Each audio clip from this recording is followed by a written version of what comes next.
Bonjour et bienvenue dans cet épisode bonus de l'écriture d'un roman où chaque jour jusqu'au 24 décembre, selon le même principe que le calendrier de l'Avent, je vous donne mon avis sur un livre que j'ai lu cette année en les classant du pire au meilleur selon mes propres critères. Aujourd'hui, on en est au 18e roman de ma pile. Alors c'est un livre que je voulais lire depuis très longtemps, tant j'en avais entendu parler. Et au moment où ma sœur allait me le prêter, il a disparu de sa bibliothèque. Si bien que je me le suis fait offrir car je voulais absolument le lire étant donné que l'une des histoires se passait en Inde. Et comme je vous le disais dans un précédent épisode, je lis tout ce qui touche l'Inde afin de nourrir l'écriture de mon propre roman qui se déroule dans ce pays.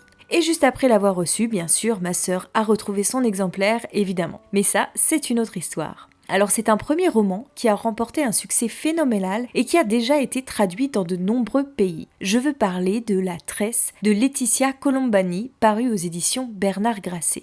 C'est l'histoire parallèle de 3 femmes de 3 pays différents. Smita, en Inde, qui fait partie de la caste des intouchables, Giulia, en Sicile, dont le père tient une entreprise de fabrication de perruques, et Sarah, une avocate, dans un grand cabinet au Canada. C'est le destin de ces 3 femmes à un moment charnière de leur vie. Mais dès la fin des 3 premiers chapitres, qui présentent les 3 protagonistes, j'avais deviné le lien qui allait se tisser entre elles et ce qui allait se passer de manière générale. C'est sans doute ce qui m'a un peu gâché le plaisir de la lecture, car j'aime être surprise et ne pas savoir où l'auteur veut m'emmener. Et là, pour le coup, c'était raté. Alors, si j'avais presque tout deviné, l'auteur a quand même réussi à me surprendre et c'est ce qui m'a incité à poursuivre la lecture. La construction du livre est très classique, mais plutôt bien menée, elle est efficace. En 3 chapitres, l'auteur nous présente ces 3 personnages dans une situation initiale propre à chacune, et elle termine chaque chapitre par l'incident déclencheur qui va faire basculer ces 3 vies sans nous révéler lesquelles. C'est ce qui nous pousse à continuer la lecture. D'ailleurs, chaque chapitre se termine sur ce qu'on appelle un cliffhanger. C'est tiré d'un terme anglais qui signifie une fin ouverte destinée à créer une forte attente chez le lecteur. Et enfin, les personnages ont des objectifs très clairs qui nous permettent de suivre leur parcours assez facilement. Un des principaux défauts de ces livres pour moi, c'est que j'ai eu du mal à croire à la partie qui se passait en Inde. Je me suis demandé quelle était la légitimité de l'auteur à raconter cette histoire. Qu'est-ce qu'elle connaissait de l'Inde pour nous en parler ainsi ? J'avais l'impression qu'elle en renvoyait une image cliché, celle qui est très largement véhiculée par les médias et qui est à peu près la seule représentation qu'on ait de l'Inde en France. Elle dresse un portrait terrifiant de ce pays et de la condition des femmes, sans rien qui vienne nuancer son propos. Alors certes, ce qu'elle dit est vrai dans une certaine mesure, mais en aucun cas ça ne concerne toute l'Inde, et encore moins toutes les femmes de là-bas. Ce que je peux lui reconnaître, c'est qu'elle a été très certainement en Inde, ses descriptions s'en ressentent, mais je me demande bien dans quel contexte, car on sent malgré tout une profonde méconnaissance de ce monde.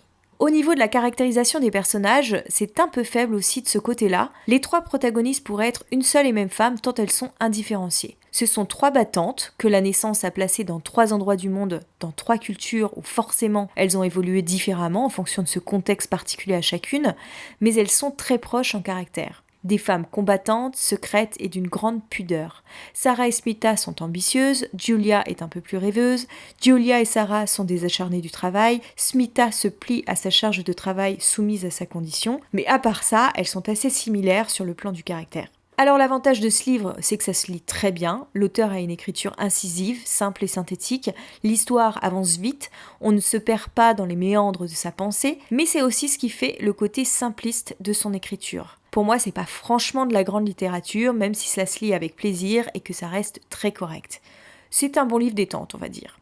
Malgré tous ces petits défauts, il faut quand même savoir qu'il s'agit là du premier roman de Laetitia Colombani, donc c'est un beau tour de force pour débuter dans le métier, surtout quand on sait le succès qu'elle a remporté avec ce livre. Je vous invite donc à le lire, il n'est pas très épais, ça se lit assez vite, et venez ensuite me retrouver sur Instagram sous le nom d'Aurélie Horner pour me dire ce que vous en avez pensé. Je serai ravie d'échanger avec vous à ce sujet. On se retrouve dès demain pour le 17e roman de ma pile. Il s'agira encore une fois d'une autrice qui a remporté un franc succès avec son livre, dont on a même tiré un film. Vous devinez qui c'est ? En attendant, bonne lecture à vous et à demain!